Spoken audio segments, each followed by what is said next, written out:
नमस्कार। आज हम भारत की आर्थिक यात्रा के एक बहुत बड़े पड़ाव को समझने वाले हैं।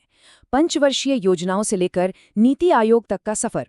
ये बदलाव क्यों हुआ, कैसे हुआ और इसका मतलब क्या है, ये समझना खास तौर पर कॉम्पिटिटिव एग्जाम्स के लिए बहुत जरूरी है। तो चलिए इस पूरे सफर को बारीकी से जानते हैं। सोचिए, 1 अरब से भी ज्यादा आबादी, इतना बड़ा देश अपने आर्थिक भविष्य की प्लानिंग आखिर करता कैसे है? दशकों तक भारत ने इसका जवाब एक सेंट्रलाइज्ड यानी केंद्रीकृत मॉडल में ढूंढा, लेकिन वक्त के साथ ये रणनीति पूरी तरह बदल गई। आइए इस पूरी कहानी को शुरू से समझते हैं। आज हम सबसे पहले भारत के योजना वाले दौर को देखेंगे, फिर समझेंगे कि आखिर रणनीति बदलने की जरूरत क्यों पड़ी। इसके बाद हम नीति आयोग के आने की कहानी, फिर प्लानिंग कमीशन और नीति आयोग के बीच के असल फर्क और आखिर में भारत के नए इकोनॉमिक ब्लूप्रिंट के भविष्य पर नजर डालेंगे। तो कहानी शुरू होती है आज़ादी के ठीक बाद से। भारत के सामने एक बिखरे हुए देश को फिर से खड़ा करने की बहुत बड़ी चुनौती थी। रिसोर्सेज कम थे और ज़रूरतें बेशुमार। ऐसे में विकास को सही दिशा देने के लिए एक स्ट्रक्चर्ड अप्रोच की ज़रूरत थी, और यहीं से शुरू हुआ पंचवर्षीय योजनाओं का दौर। ये सफ़र शुरू हुआ 1951 में, जब प्रधानमंत्री नेहरू ने पहली पंचवर्षीय योजना पेश की, जिसका पूरा फोकस खेती-बाड़ी और सिंचाई पर था। फिर कई योजनाएं आईं और गईं। 1974 तक आते आते 5वीं योजना का लक्ष्य बन गया आत्मनिर्भरता यानी सेल्फ रिलायंस। लेकिन फिर आया 1991, जब आर्थिक सुधारों ने एक ऐसा बड़ा मोड़ लिया जिसने इस पूरे प्लानिंग के तरीके पर ही सवाल खड़े कर दिए। तो आखिर ये पंचवर्षीय योजना थी क्या? आसान भाषा में कहें तो ये एक सेंट्रलाइज्ड रोड मैप था। केंद्र सरकार दिल्ली में बैठकर पूरे देश के लिए अगले 5 साल का लक्ष्य तय करती थी। किस सेक्टर में कितना पैसा लगेगा, कितना उत्पादन होना चाहिए और देश की ग्रोथ किस दिशा में जाएगी। और ये देखिए, ये योजनाएं सिर्फ कोरे दस्तावेज नहीं थी। नहीं, बिल्कुल नहीं। ये देश के आर्थिक भविष्य के बहुत ही डिटेल्ड ब्लूप्रिंट्स हुआ करते थे।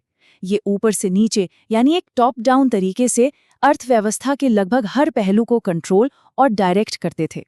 लेकिन 1991 के बाद जैसे जैसे भारत की इकॉनमी दुनिया के लिए खुली, ये महसूस होने लगा कि एक ही जगह से बैठकर पूरे देश के लिए प्लान बनाने वाला ये मॉडल शायद अब उतना असरदार नहीं रहा। अब एक नए और ज़्यादा फ्लेक्सिबल अप्रोच की ज़रूरत साफ दिखने लगी थी। ये जो बात कही गई है ना, ये इस पूरी समस्या की जड़ है। भारत इतना बड़ा और विविधताओं से भरा देश है। अब जाहिर है, जो पॉलिसी महाराष्ट्र के लिए सही है, जरूरी नहीं कि वो नागालैंड के लिए भी काम करे। एक वन साइज फिट्स ऑल वाला टॉप डाउन अप्रोच राज्यों की अपनी जरूरतों को कहीं ना कहीं नजरअंदाज कर रहा था। और इसी बदलती हुई जरूरत के जवाब में एक नई संस्था का जन्म हुआ। एक ऐसी संस्था जो भारत में आर्थिक नीतियां बनाने के तरीके को हमेशा के लिए बदलने वाली थी।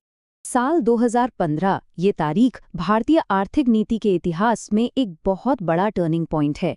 यही वो साल था जब दशकों पुराने योजना आयोग को हमेशा के लिए खत्म कर दिया गया और उसकी जगह ली नीति आयोग ने। पूरा नाम है national institution for transforming India. इसके नाम में ही इसका मकसद छिपा है, सिर्फ योजना बनाना नहीं, बल्कि भारत को ट्रांसफॉर्म करना यानी बदलना। तो ये नीति आयोग है क्या? देखिए, ये कोई प्लान बनाने वाली बॉडी नहीं है, बल्कि सरकार का एक थिंक टैंक है। इसका मुख्य काम है सलाह देना, नीतियां बनाने में मदद करना और सबसे जरूरी, सहकारी संघवाद को बढ़ावा देना। मतलब केंद्र और राज्य मिलकर एक टीम की तरह काम करें। चलिए अब आते हैं सबसे जरूरी हिस्से पर। योजना आयोग और नीति आयोग के बीच असल में क्या फर्क है, इसे समझना बहुत जरूरी है, खासकर अगर आप किसी एग्जाम की तैयारी कर रहे हैं। सबसे बड़ा और बुनियादी फर्क है उनकी अप्रोच का। योजना आयोग का मॉडल था टॉप डाउन, मतलब केंद्र में योजना बनी और राज्यों को उसे फॉलो करना होता था। इसके ठीक उलट नीति आयोग सहकारी संघवाद को फॉलो करता है, जहां राज्य नीतियां बनाने में बराबर के पार्टनर हैं। ये एक बॉटम अप अप्रोच है। ये टेबल इन फर्कों को और भी साफ कर देती है। पहला, फाइनेंशियल पावर। योजना आयोग के पास राज्यों को फंड यानी पैसा देने की शक्ति थी, जो उसे बहुत पावरफुल बनाती थी।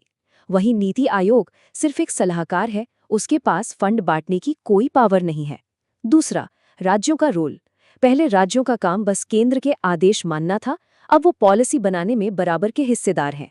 और आखिर में मुख्य काम, अब 5 साल की योजनाओं की जगह लंबी अवधि की एक स्ट्रैटेजिक सोच पर जोर है। और नीति आयोग का काम सिर्फ इकोनॉमिक ग्रोथ तक ही सीमित नहीं है।